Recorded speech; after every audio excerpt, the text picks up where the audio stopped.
Good morning, everybody. I'm very happy to see everybody here and glad to be here in New York City. I live in Milwaukee, Wisconsin, so for me it's a pleasant change of pace. And today I'm going to be talking about a very interesting topic. Actually, talking today on two topics. Tonight I'm going to talk about pen testing, but today we're going to talk about threat intelligence. And the reason why we're going to talk about threat intelligence is to really cover probably one of the most interesting events over the past couple of years of emergence of the ransomware gangs, merger of multiple gangs, and then unprecedented leak of the data that was out there. And now a lot of us, probably over the past year and a little bit, probably 14 months, heard about Conti Leaks and additional information. So I'm going to talk about this. I'm going to talk about our insight into the gangs that were called Trickbot and Conti. The story is actually interesting, but the reason why I'm going to tell you a little bit about who we are, what we do, is to give you an idea of how threat intelligence can help society, how threat intelligence can understand and prevent cybercrime. Threat intelligence to me is not only about finding signals. It's about social engineering, its ability to find the needle in the haystack. And you will see the exploration of certain cyber gangs and ransomware gangs starts with social engineering. It does not start with anything else. Then we're going to be talking about technology and the way that bad guys use technology, the way they misuse it, and the mistakes they make, so we learn more about them. And the last component of threat intelligence is artificial intelligence. Right now, over the past 6 months, we talk about ChatGPT, other artificial intelligence components, but let me assure you that this is just a scratch of the surface. The threat intelligence is based on artificial intelligence learning models that can detect cybercrimes and stop cybercrimes before humans become aware and bring this to surface much faster because of signaling. So we'll take a short journey today about talk about this, but first, a couple introductions of certain terms. I'm going to use a number of different terms today for the gang. It's one single gang that we now know as Conti, but the history of it is Emitet was a delivery infection mechanism, sending out lots of phishing emails into people's mailboxes, operated by part of the Trickbot empire. Trickbot empire is just data harvesting, abuse of that data, and moving this into the next stage, which was the ransomware components. Initially, it was the Ryuk ransomware, but when the Ryuk ransomware family stopped working properly and became very detectable, the same gang went to Conti. Conti was a ransomware gang on its own, but soon Trickbot and Conti merged into one group, initially operating separately. The reason why I'm telling you all about this is that kind of keep in mind that it's part of one gang that started separately, but then kind of gathered all together into one effective, unfortunately, very effective gang. So let me talk about discovering first how we came about knowing how to get into the gang like Trickbot. And it's much more difficult to get inside the gang on the social engineering side. We see the ill effect of the gang on many different levels, but we see it as victims. And doing forensics does not get you any closer to the bad guys who actually commit these crimes. So how do you get inside the gang? Well, you start figuring out who is where, who's talking about certain things on the dark web. And to do that, we have analysts, we have dozens of analysts who spend their entire days on the dark web talking to the bad guys. We are very, very good social engineers. I am not a terrible social engineer, so if you meet me in the hallway after this, I can show you lots of tips and tricks on how to do even practical hypnosis of the bad guys over the chat. But to start with, you start very, very low. You see a couple interesting trends of really bad guys that do reshipping using stolen credit cards to buy goods, and they reship that to Russia, to other areas where they can sell these goods for profit. Some people start abandoning that business in 2017 and 2018. We found it, kind of unusual because the business was profitable and it was not in terrible shape. Nobody shut it down. The bad guys just gave it away or just completely shut it down. Why? What happened? So once you start figuring it out and talking to the people, you figure out that Emitet and Trickbot gang were heavily recruiting from 2016 to 2019.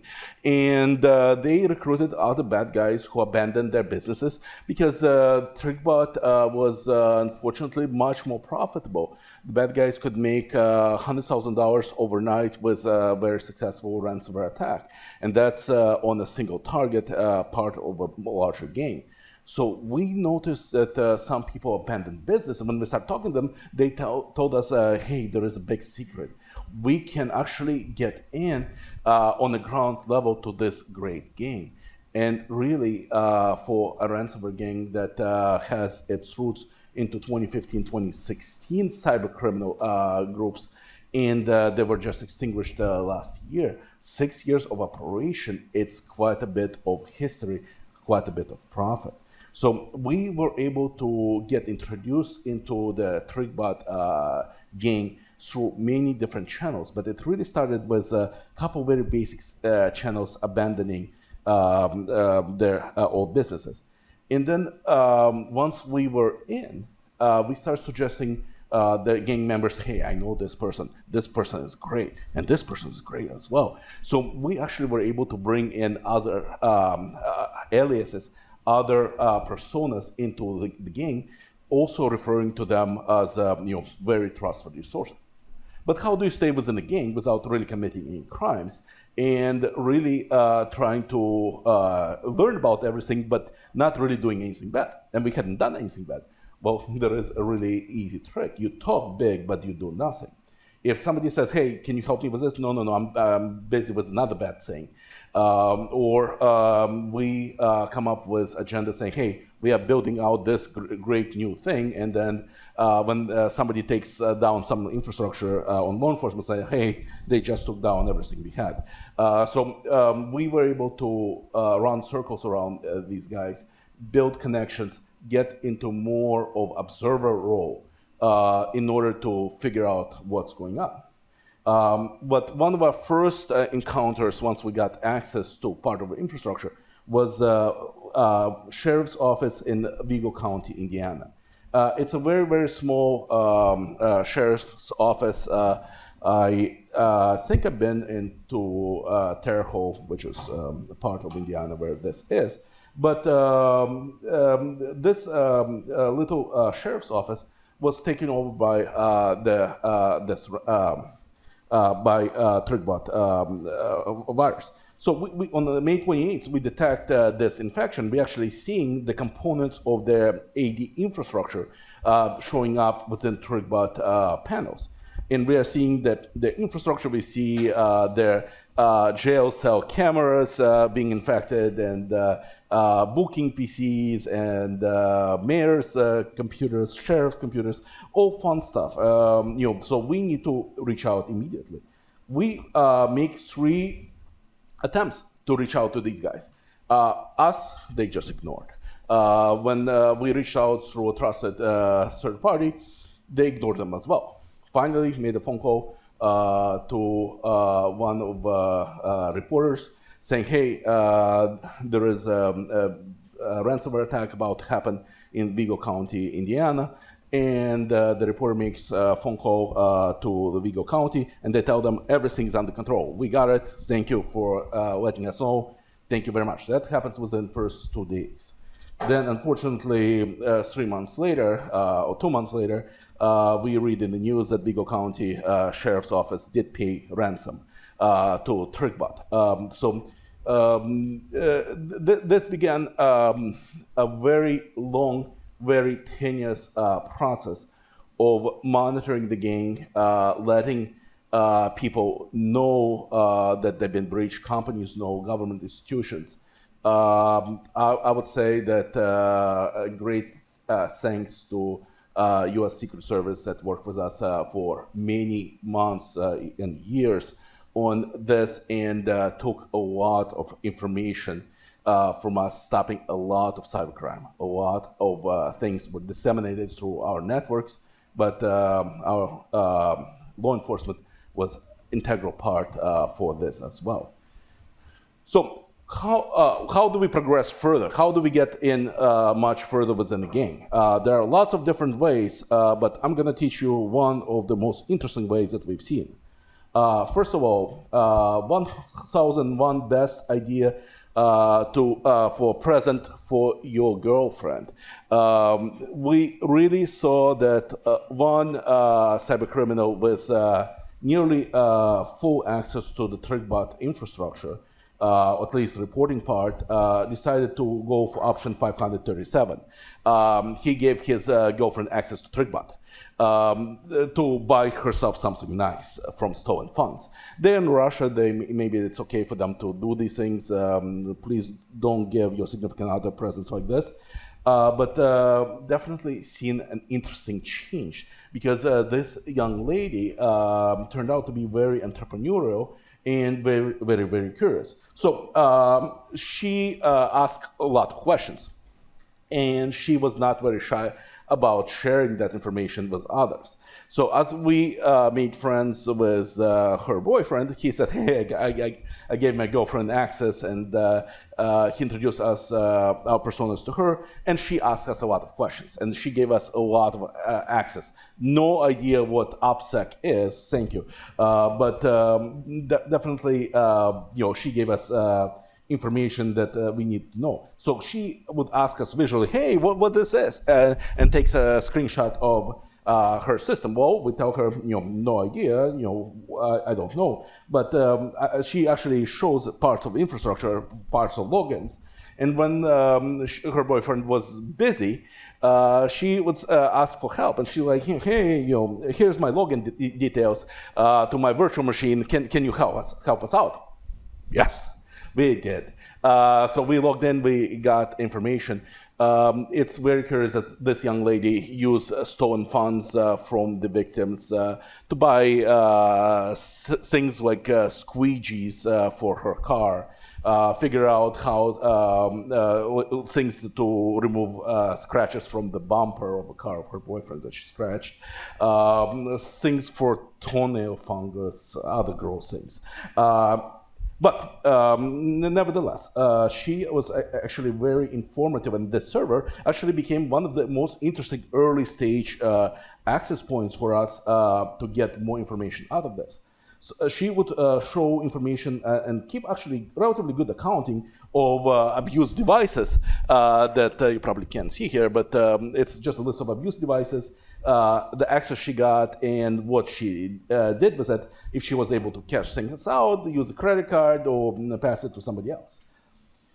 Well, that was nice and good for stolen information access to the botnet data, but what happens next? Well, now she is trying to make bigger bucks, maybe buy more expensive, nicer things. So now she was introduced further into the gang, into their Jabber server. And the Jabber server administrator actually went through great pains explaining her visually, thank you very much, for how to log into the Jabber server. And giving her very important information like her password. Kot is in Russian cat, and her password is, it's fancy. It got uppercase, number, a special character. It's a good password, use it. So Kot had the password, and the admin for the Jabber server had much more complicated password because he had number one at the end of his password. That's his password. So we were able to assert admin rights within this jobber server. For a number of years, from 2019 until the last days of the Conti gang, we had visibility into most, if not all, communications within the gang that were not encrypted. We were able to get inside of their most critical communications using this and other techniques. What we call Conti Leaks was set to be an exclusive product for Hold Security, for my company, that was delivered to us every single day as the data was streaming through the jobber servers.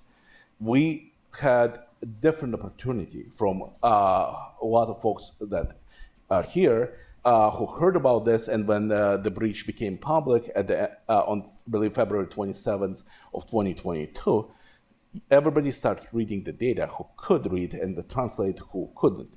But we had this opportunity to interact with this data. We read this this data every single day as it was happening, preventing the breaches that they discussed. You can see in the chats that a lot of things that they were planning to do didn't pan out, but a lot of them due to our work and ability to intercept it. Not only that, we had a great opportunity to use this data as conversation points. When you read history, you cannot change history. But when you are seeing today's or yesterday's news, you can use that knowledge to talk and ask additional questions. You can manipulate the bad guys into disclosing more information by having the inside track. So what we know as the Conti Leaks was a great tool for our discovery. I'm not going to spend too much time about talking about this. There are lots of parts of Conti Leaks that were not released yet. The person who is called Conti Leaker is a friend of mine. His name, his identity will remain private until he deems to disclose himself and his identity. But more about the operations. The operations continued, and with more visibility, more ways in, we were able to see every single aspect of this gang as it was evolving. So we talked initially about Ematet, and Ematet was a phishing campaign. The management panels for these phishing campaigns, they were sending out tens of thousands, if not hundreds of thousands, emails on a daily basis, and they kept statistics. They would have the knockback servers, the infection servers, the payload modifiers, and they kept very scrupulous details of how the infection rates are going. If the infection rate's too low, if the click-through rate is not working, they would change the email campaigns, they would change the infection agents. So this was extremely complex component that's happening. But within the ransomware gang, the big part is ransomware itself. So how do you keep everything straight? How do you keep all the communication straight? There were tens of thousands of victims ransomed during that time. And how would you use even communication components? Now, as ransomware unfortunately evolved, there are panels for ransomware negotiations. Back then, there were no panels. There were just simple email components. And Proton Mail, anonymous email server, was de facto main component for communication between the ransomware guys and their victims. But how do you keep track of so many victims and so many Proton Mail accounts? Well, the nice guys that were really harvesting all that information, they were asked us to keep an eye on their operations. We said that we will, and then as soon as they gave us information, said, it's too much work. But 10,000 plus Proton Mail accounts were used for the ransomware harvesting. Each account will have a complex password, each account will be unique, and you cannot aggregate that information all in one. So you would be gathering all this data through scripts into one place to see if somebody sent you a new email.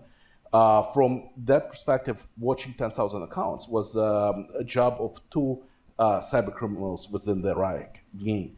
And once the account is activated, meaning if the ransomware attack is happening, now there has to be a negotiation account assigned to it. The strain of ransomware, so it would be like T2-245. So it would be type of ransomware and then encrypted target. It would be assigned to an email address, and this email address would be used for negotiations. Even having this much information didn't help much to us or even to law enforcement.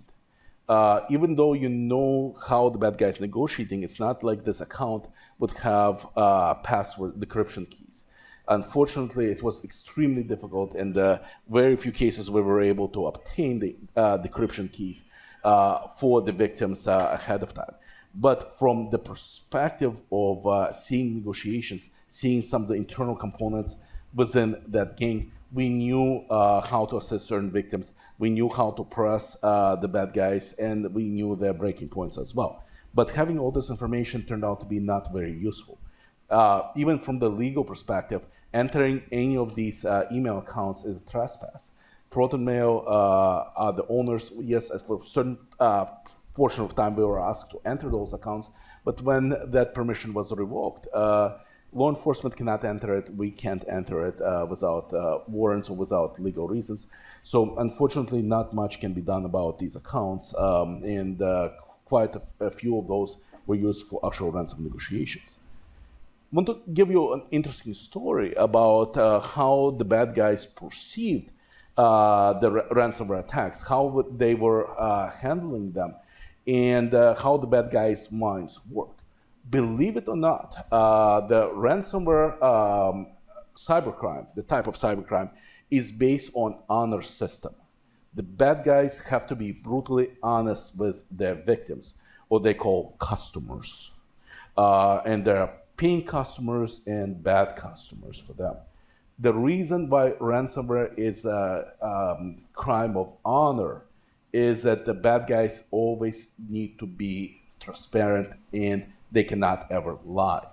The reason why victims pay is that because the ransomware gang never lies to them. If they say that we're gonna release the data, they will release the data.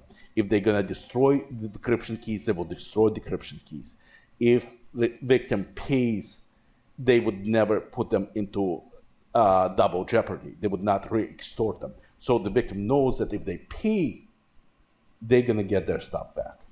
So this is a part of the game. This is a part of the game as well. Russians, unfortunately, became very, very transparent, very honest about these things.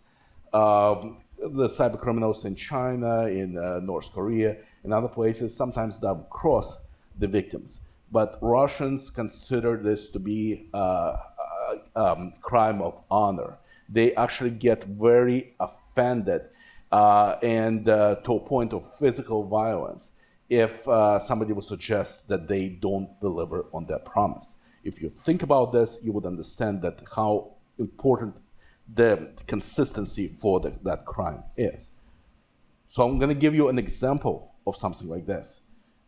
In 2019, good news and bad news for Riot. This is in the Russian, but I don't think you would be able to read it even if you could read the Russian because of the size of the screen. Nevertheless, this is a communication from one of the Riot bosses to the group, saying that one of the cybersecurity firms found as a weakness where in some cases the decryptor for Riot would not decrypt certain very, very large files. 1 terabyte plus files would not be decrypted using their decryptor. And they call it bad news. They say that this is bad news because it's a bug. The reason why it's a bug is that it stops the delivery of the promise to decrypt. So they take very scrupulously and tell us terrible news that there is a bug. But good news is, A, there is a fix. We rolled out the fix. All new ransomware are going to be with that fix. And second, we went through the history. and no files were really subject to that bug to the best of our knowledge. So the bad guys see good news as ability to fix their software. It's almost real software development to this degree. And from that perspective, you need to get into their minds. How set the bad guys on committing certain cybercrimes. With time of COVID, we've seen a number of different cyber gangs, especially ransomware gangs, taking moratoriums on attacking hospitals. They said that they don't want to be responsible for people's deaths, and they didn't want to cause any more trouble. And some gangs were really on set on this. Others took much more offensive actions. So let me give you a little bit of background story. We start at the end of August of 2020 with U.S. Cyber Command taking perhaps its first public offensive operation, and that was against the Trickbot gang. They start slowly, but then much more forcefully toward the end of September, polluting data within Trickbot by sending wrong signals from different subnets, from different IP spaces. Because we were harvesting data on hourly basis from the panel, and we are seeing, okay, not only by the device name, not only by information, but also by IP origins. And all of a sudden you start seeing thousands, eventually 2.7 million new entries inside of Trickbot panels, delivering information from all kinds of subnets, government subnets, major corporate subnets and stuff like that. When we start looking at the data more specifically, there was nothing interesting. That was US Cyber Command attack. Secondarily, Microsoft petitioned courts based on IP addresses of C2 components, command control components of Trickbot infrastructure. Microsoft petitioned courts to take down parts of that infrastructure, not only in the United States, but all around the world. Unfortunately, this was only wounding the beast. It was not really destroying the game. And unfortunately, this just made the bad guys angrier. Within hours of the Trickbot infrastructure becoming inoperable because of these takedowns, Trickbot gang members, Stern and Mango, turned into another large data broker called Aggressor. Aggressor is another Russian threat actor who gathers a lot of stolen data. Now he's selling stolen credentials. Now, before he was actually selling botnet loads, having access to huge botnets such as Raccoon botnets. He was able to load Trickbot agents, payloads onto more than 100,000 devices in days following this takedown. So Trickbot gang was never really down. They were infecting and continuing their game. The full ransomware operation resumes within 2 weeks. So in early October, gang goes down. 2 weeks later, they're back full strength and they're angry. They lost much of momentum. They lost much of their victims. They got a lot of their data ruined. So they were not very happy about this. On October 21st, we were monitoring a lot of Cobalt Strike servers used by pen testers from the Trickbot gang and the Reich gangs moving laterally within corporate networks. And we are starting to see a large number of medical institutions within these Cobalt Strike servers. It was extremely unusual. But then on October 26th, the Trickbot operators within the Jabber channel say very, very scary thing. They got access, according to them, to 428 US hospitals, medical systems, and clinics. They claim that this access was already actionable, and they targeted specifically U.S. as retaliation for U.S. actions against them, and they would expect panic. They use expletives in their writings, really expecting us to buckle.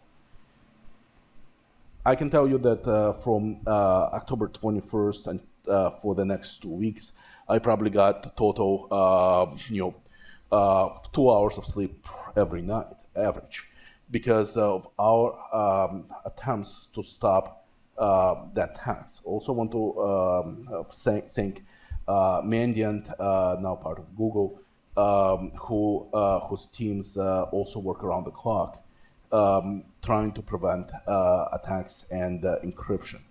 I think we prevented, in our collective effort, more than half of the victims' attacks. Some of them were on stages of lateral movements, some of them on stages of early stages of encryption, but the bad guys lost most of its momentum. Unfortunately, a couple of major hospitals were impacted, and that's really a big loss for the community, especially in times of COVID. This obviously got a lot of attention from the community, and FBI, along with international law enforcement, goes and tries to do an Ematet takedown. Ematet is an infection agent, as we talked about. So we are seeing the takedown efforts in January of 2021, and that's a good thing. Dima Tsipa, or Dima Cheap, one of the operators, administrators of Ematet botnet, actually leaves src.tar.gz in the root of one of the servers. So you should look for these files on the bad guy servers, apparently. But he leaves this file, and law enforcement gets it. Much of the infrastructure of Ematet was actually gathered from this, including Dima Cheap's information. Morse, who is the cybercriminal in charge of Ematet operation, and Stern, who is in charge of Trickbot operation, know that Dima is doomed. They know that the data was leaked, and they leaving much of the infrastructure of Ematet to be taken down. They know that law enforcement is coming. They're not doing anything to warn Dima from on arrest. They're not doing much to stop any of these attacks or arrests. And in the midst of it, there is a threat actor that is quite pertinent. It was in a game called Taker. Taker is one of the most interesting people that we interacted with, because the guy is extremely paranoid, but extremely technically capable. We talked to him on and off on many different levels, even until recently. But we at the time we were feeding his paranoia. He is extremely prone to paranoia, living in Moscow. We put ideas saying, hey, big things are coming. And Taker is an extremely intelligent person. He actually hacks Ematet himself, gets root on one of the servers, and comes in to Stern and says, hey, look what I can do. I'm good enough, I'm smart enough. And then Taker gets COVID. Given a lot of paranoia that we put in, he is afraid to go to a doctor, but he eventually goes to a doctor. And he is being placed in the Moscow's hospital for typical 3 days. He's feeling fine, but they keep him for 10 days, and when he tries to leave, doctor tells him he will get arrested if he leaves. So this all feeds the guy's paranoia. His health is never in danger, but his mental health, unfortunately, at least it was stopping him from doing bad things. With all that said, we actually seeing how Taker is afraid of things. When he leaves the hospital and he gives a full account of how he was leaving the hospital, looking left and right for any Russian law enforcement to grab him and drag him to prison, and nothing happens. He does not take public transportation. He walks for an hour to his apartment. He sits one floor below his apartment looking for ambush. Then he goes up one floor, sits for another hour.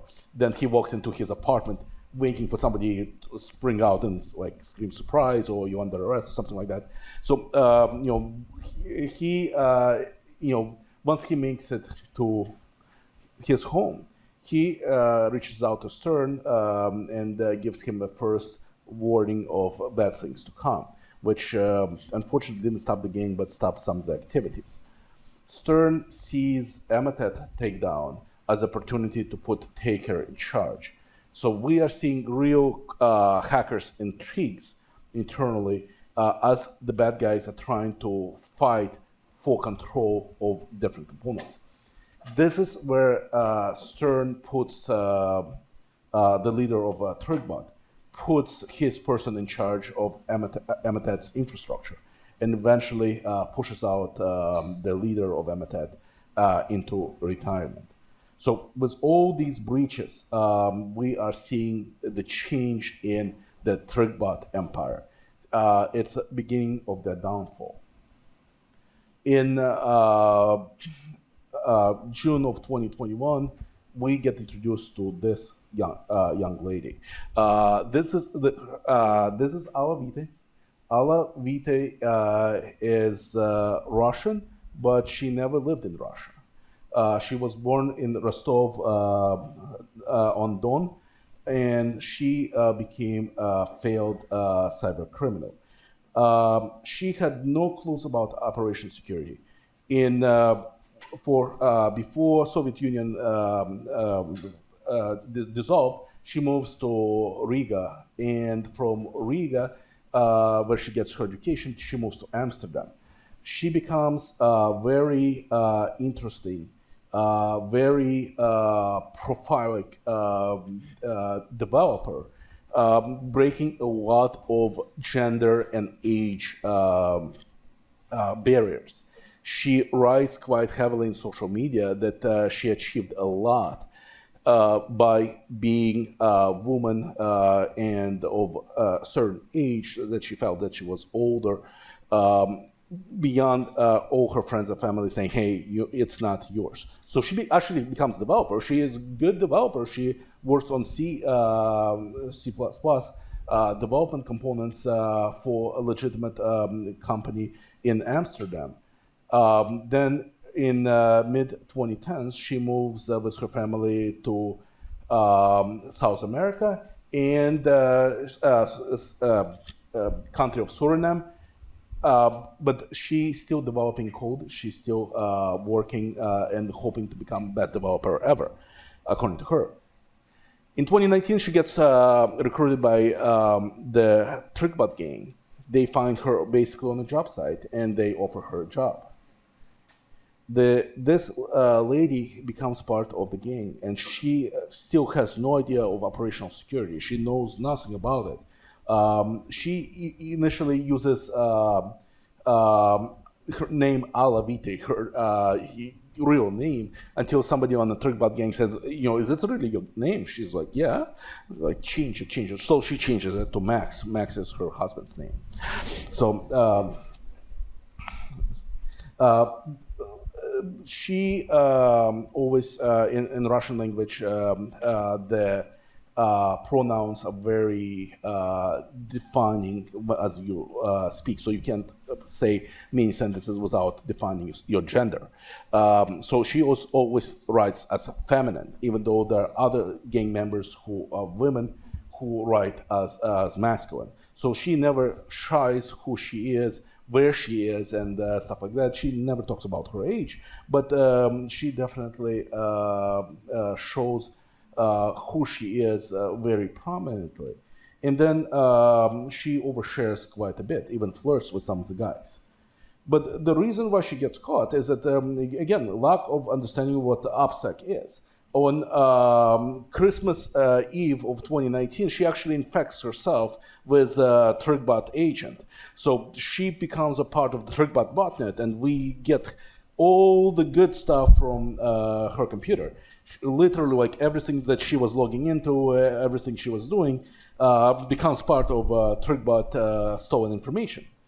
And that doesn't go unnoticed, but 3 weeks later, another cybersecurity researcher reports on Twitter that she actually uses her own domain that she advertises her development services, alavite.nl, Netherlands, to deliver Trickbot payloads. It does not get any more simple. So our law enforcement picks up the scent immediately.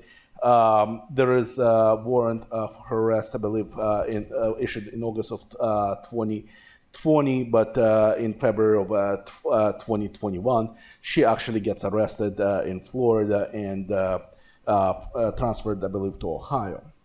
Well, what happens? Alavita is actually a good developer. She's a friendly person. And according to the bad guys, she was very cost-effective. As a person who wrote code that became a basis of ransom for many companies, do you think she was making lots of money? No. Alavita was making per month $1,500. That was her monthly salary. She never asked for more. She was very happy. So she was one of the victims of the crime, but from the perspective of human, the heads of Trickbot decide to help her.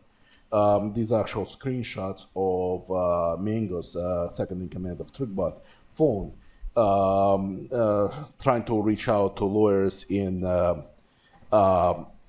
New York about helping Alavita. And once they start reaching out, they also try to reach out to real lawyers to defend her, and then exposing some of the resources. If you look very carefully, it actually gives Mango, who's second command of Trickbot again, his own brother's address and business. But besides that, when they actually reach out to lawyers say, well, it's going to cost $120,000 to get them started on the case. And the bad guy said, well, poor Ala, tough luck. So they kind of abandoned any support and help for this lady who I consider to be as much of a criminal as a victim of the crime. But 2021 was supposed to be a year of transformation. The relations between the United States and Russia deteriorated, and the gang was really feeling that they would be completely punishment-free for their operations. They have two offices, physical offices in Moscow. They build full infrastructure with administrators. They spent 2 billion rubles between April and August of 2021. That's $25 million for expenditures. Think about the company, any company that would spend $25 million for expenditure on anything to grow. Well, the ransomware gang spent that much money to become better, bigger. And they were in process of hiring 200 plus developers and pen testers. They had 3 people in HR actually going through interviews, and we went through so many interviews with them that, and these interviews not that easy. So some of our pen testers really had tough time passing this. They also in 2021 spent time intimidating other gang members, getting the best ransomware threat actors under their roof. Otherwise, they scare them with doxing or even with physical violence. And the gang even goes as far as actually offering money to buy one of the major Russian language dark web forums, $10 million or so, trying to buy these forums to have this as their base. They feel completely above the law, operating in Moscow and St. Petersburg, and they moving around. Let's talk a little bit about Conti. I already mentioned that they are long-term partners, and the person named Rushayev is the main liaison to Trickbot. These threat actors, again, their names appear quite a bit in Conti Leaks.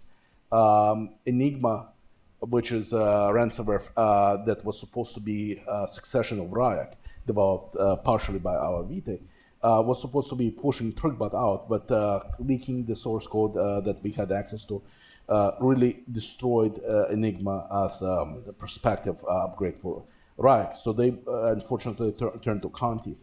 And as in 2022, just before the war in Ukraine, just before the Conti leaks, the bad guys start getting messages from the government, from internally, that it's becoming too hot. Literally 3 weeks before Conti leaks, most of Trickbot and Emotet threat actors exit the scene. They quit publicly and say, hey, we are no longer working for the gangs, we are out. The war breaks out on February 24th of 2022 was between Russia and Ukraine, and Conti makes a bold step in the first hours of the war, supporting the Russian government. But that's kind of the big statement. From the perspective of the people within the gang, they absolutely hated Russia. They saying that they hope that bonfires engulf Red Square, and Kremlin was Putin as a headliner within that bonfire. And that's normal. I mean, as we work for companies, we don't have to agree with our company's decisions of social values. So this sense within Conti. But Conti Leaks emerges. As a Conti group supports Russia, very brave Ukrainian says to me that he cannot fight with weapons. He would pick up weapons if need be, but he is a cybersecurity researcher, so he would pick up cyber weapons and he would move forward. He discloses several years worth of chatter on the Jabber, a lot of source code, and this really devastates the game. The devastation is not only by knowledge, but also the bad guys were reading what other bad guys saying about them. So much of this tension, much of the game, much of the cybercrime was really over. And this is a deadly blow to the game. The game never recovers, and there are additional leaks, additional releases of information right after that. Conti goes on for about 8-9 months as a game, but they don't do much crime. This is a screenshot from one of their panels.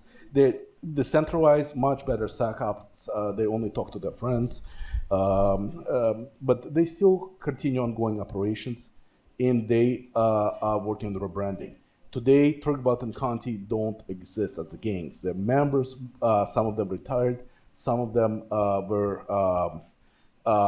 named in international lawsuits, actions, and others are part of other ransomware gangs.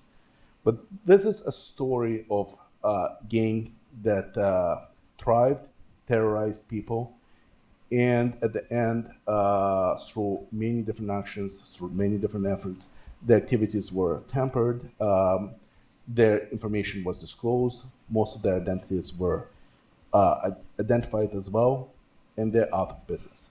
That's a story of the rise and fall of Trickbot and Conti Empire. Thank you, guys.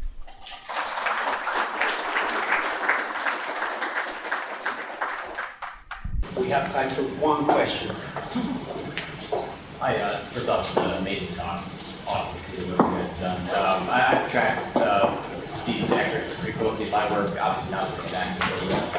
But I think one question that me and my colleagues are always wondering about, in terms of the rebranding, since we've seen a lot of Conti operators go to Quantum, Royal, and all this other ransomware families, do you think that part of that was purposeful, that the Conti gang, like you mentioned, they sort of knew, before the leaks happened, things were getting too hot, that it would be helpful to rebrand under different names, or do you think that was just a consequence? Well, just imagine that there are 50 developers, and they all work within one gang, and that gang is over, so they all move like rats to a different place. But at the same time, as we saw within Trickbot, members of Conti, within Conti there were members of Black Hat, Alpha V, and many others. So there was already presence, there was already interrace at the time, and with data brokers and everything else, it's already been diversified. Just the actors stopped identifying themselves as Conti, but for 5 minutes they actually had a Ukrainian-speaking front for their ransomware, trying to show that they're not Russian at all, and that didn't work. Thank you.